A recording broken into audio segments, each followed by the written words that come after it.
लोकसभा से पास होने के बाद से आज राज्यसभा में पेश किया जाएगा नारी शक्ति वंदन अधिनियम यानी कि महिला आरक्षण बिल। राज्यसभा से पास होने पर यह कानून बन जाएगा।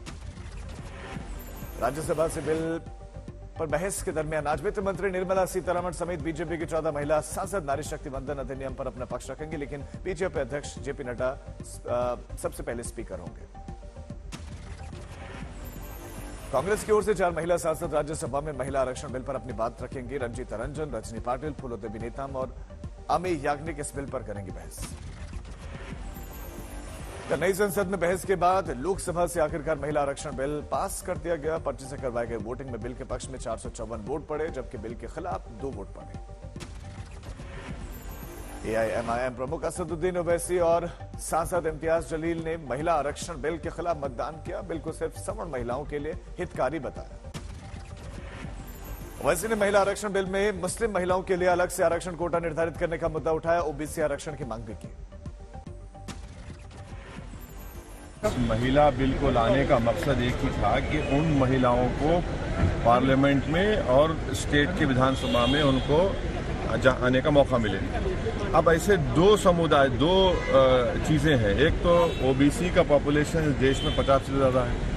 आज लोकसभा में सिर्फ 22% एमपी उनके हैं, हाँ, और अपर कास्ट के 232 हैं। तो आप उनको रिजर्वेशन नहीं देंगे, उनके महिलाओं को। अगर यह कानून बनता है तो याद रखिए मेरी इस बात को कि मुसलमानों का रिप्रेजेंटेशन विधानसभा में और लोकसभा में कम हो जाएगा। प्रधानमंत्री नरेंद्र मोदी ने लोकसभा में नारी शक्ति वंदन अधिनियम पास होने पर जताई खुशी। भारी मतों से बिल पास होने पर सांसदों को दी बधाई। महिला आरक्षण बिल पर वोटिंग के वक्त लोकसभा से नदारद रहे कई सांसद। 543 सीटों वाली लोकसभा में मतदान के वक्त पड़े 456 मत। केंद्रीय मंत्री अनुराग ठाकुर ने सोनिया गांधी से किया सवाल। आज लोकसभा में 454 वोट पक्ष में और 2 विरोध में पड़ने से ये पास हो गया है।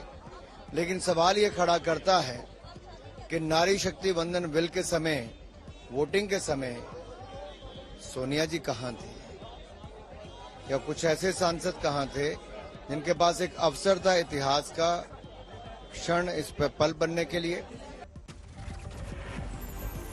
महिला आरक्षण बिल की टाइमिंग पर विपक्षी दल उठा रहे हैं सवाल। उनका कहना है कि बिल जानबूझकर देरी से लाया गया ताकि हालिया चुनाव में महिलाओं को न मिले इसका लाभ।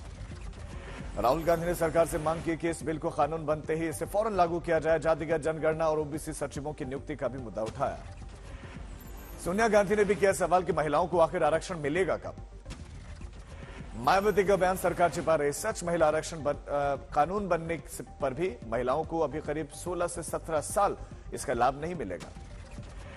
उमा भारती भी निराश दिखी। ओबीसी आरक्षण का मुद्दा उठाया था और इसके लिए प्रधानमंत्री मोदी को लिखा था खत, लेकिन मांग 1996 की तरह ही एक बार फिर से रही अधूरी। आप सांसद संजय सिंह ने कहा कि यह महिला बेवकूफ बनाओ बिल अगर लागू करना है तो 2024 के लोकसभा चुनाव से ही हो। अखिलेश यादव ने बिल पर उठाए सवाल, बोले जनगणना और परिसीमन के बिना लागू नहीं हो सकता महिला आरक्षण बिल। सरकार ने महिलाओं से झूठ बोला है।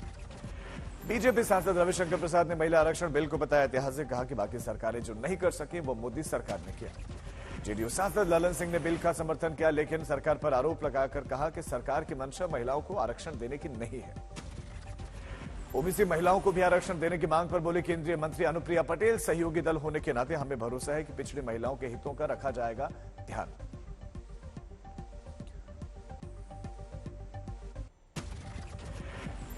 महिला आरक्षण बिल को लेकर हरियाणा के गृह मंत्री अनिल विज ने कांग्रेस पर ट्वीट कर बोला हमला। कहा कि कई दशकों के कांग्रेस के राज में नहीं करवा पाए इस बिल को पास।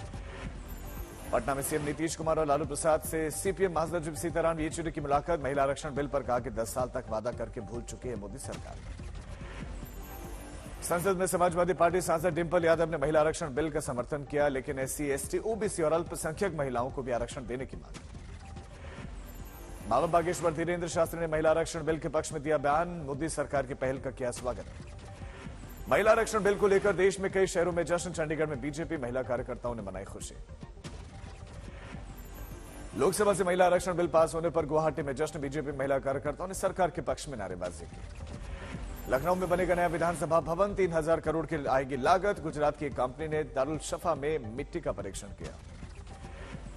पंजाब में बीजेपी को झटका। आम आदमी पार्टी में शामिल हुए पूर्व विधायक अरुण नारंग अबोहर में पटाखे फोड़े गए। फतेहपुर शेखावटी कांग्रेस प्रदेश अध्यक्ष गोविंद डोटासरा की जनसभा का राजस्थान में फिर से बनेगी हमारी सरकार।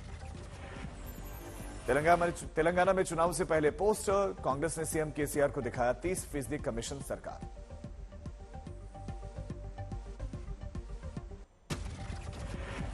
सनातन धर्म के खिलाफ आग उगल रहे उदयनिधि स्टालिन का एक और विवादास्पद बयान।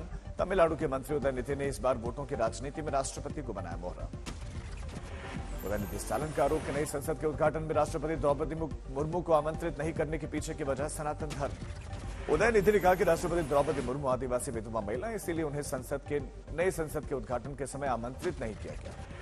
उदयनिधि स्टालिन के मुताबिक लगभग 800 करोड़ रुपए खर्च करके नया संसद भवन बनाया गया। साधुओं को उद्घाटन के विशेष विमान से लाया गया, लेकिन देश के प्रथम नागरिक को नहीं। उदयनिधि ने एक नई संसद में रखे गए सेंगोल पर भी उठाए सवाल। कहा कि जहां सांसदों को जाकर जनता के मुद्दों पर बोलना है, वहां साधु संतों को ले जाना और सेंगोल रखने का औचित्य क्या है। कनाडा के पीएम जस्टिन ट्रूडो के भारत पर लगाए गए बेबुनियाद आरोपों पर अब अमेरिका के बदले सुर। कनाडा के आरोपों में अमेरिका को दिखी गंभीरता। अमेरिका 2 नावों पर सवारी करने की कोशिश करता दिखा। पहले कनाडा की जांच में सहयोग से किया इनकार। अब एनएससी ऑफिसर जॉन किर्बी ने कनाडा के आरोपों को गंभीर करार दिया। खालिस्तानी आतंकवादी हरदीप सिंह निज्जर हत्या से जुड़ा है मामला। कनाडा के पीएम जस्टिन ट्रूडो ने भारतीय सुरक्षा एजेंसी रॉ पर लगाए हैं बेबुनियाद आरोप। अमेरिकी राष्ट्रीय सुरक्षा परिषद में रणनीतिक संचार के संयोजक जॉन किर्बी का दावा। कनाडा के गंभीर आरोपों की राष्ट्रपति जो बाइडेन को है जानकारी। यूएस ऑफिसर जॉन किर्बी ने भी कहा कि वॉशिंगटन इस मामले की जांच के लिए ओटावा के प्रयासों का समर्थन करता है और दिल्ली को सहयोग करने के लिए प्रोत्साहित करता है। कनाडा के प्रोपेगेंडा वॉर में खुदा पाकिस्तानी खुफिया एजेंसी आईएसआई के एजेंट ने कनाडा वैंकूवर में डेरा जमाया।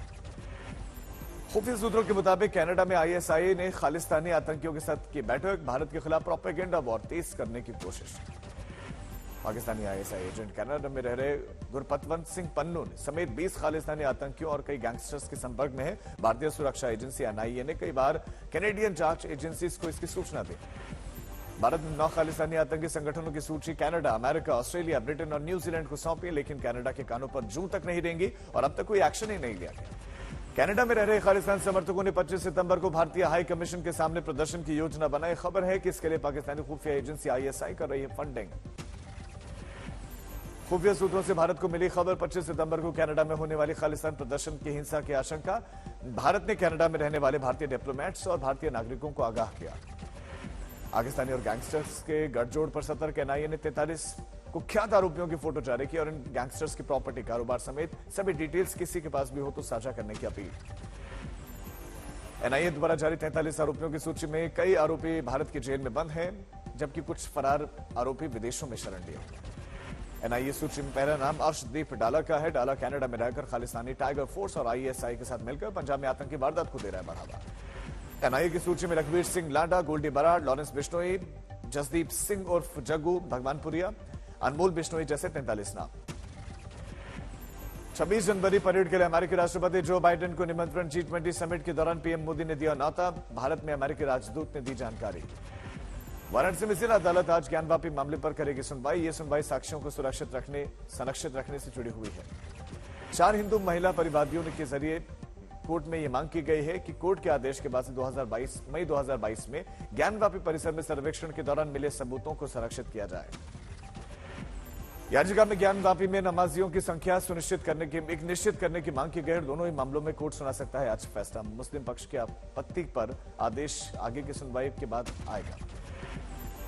सीएम नीतीश कुमार की बहन उषा देवी का दावा। आज तक से कहा कि राहुल गांधी से अच्छा पीएम उम्मीदवार होगा मेरा भाई।